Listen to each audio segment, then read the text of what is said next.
Hi, my name's Amy Gibson.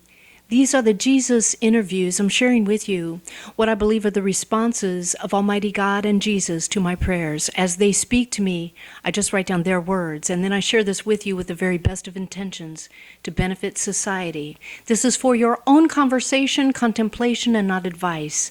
But as I say, the very best of intentions to benefit society and save our souls.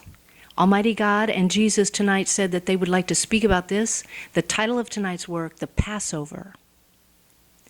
Almighty God said, the Passover is the spiritual response to the material world, primarily the humans, as they choose and as they are empowered to choose, words to speak, the revelation of their souls, revealing their content, their intent, their valuation of the world. And as each chooses their valuations, these return to them by their Creator.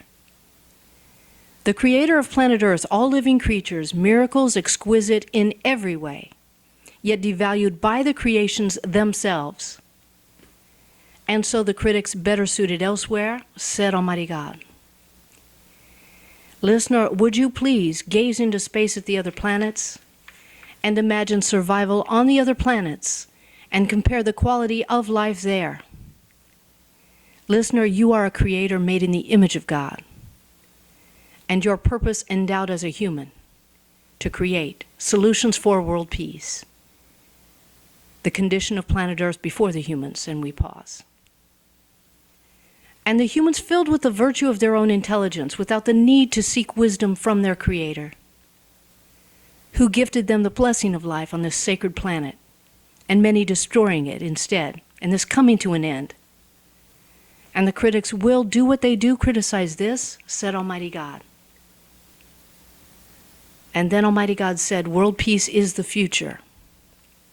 As the Creator of planet Earth responds to the organism of life, which supports all life, and this is planet Earth, and the creatures dependent on Earth for survival, yet oblivious, contentious, and temporary.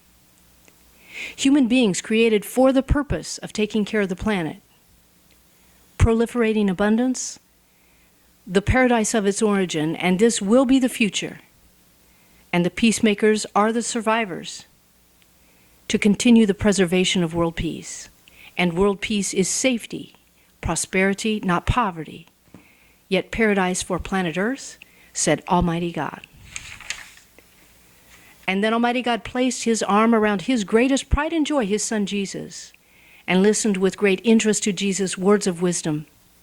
And Jesus said, listener, as a human being, you are gifted with miracles of sight and sound, and your eyes with the capability to see the miracles of creation about planet Earth and other galaxies. Yet, listener, would you pause to consider microscopes and telescopes which supplement and assist the barriers of sight? This is similar to X-ray vision, and we pause. Listener, Almighty God, your Creator, knows how you were made, knows what you are made of, and this includes your soul and what your soul is made of. And your soul is made of your source of influence. And you have chosen by virtue of every choice you have made from your first breath until now. And your source of influence originates from heaven and hell and your choice to make. And your final destiny brings the souls like gravity to their composition, said Jesus, the judge of humanity. And then Jesus provided a powerful prayer for the soul, and Jesus said, Almighty God, we the few humbly seek your wisdom beyond our own to save our souls, to find heaven with each choice we make, with words to seek the good in each human being, and to only speak of these as proliferators, creators of world peace. Amen and amen. I appreciate this, Almighty God. So help me, God, and Jesus, for being willing to share their wisdom with us to save our souls for world peace.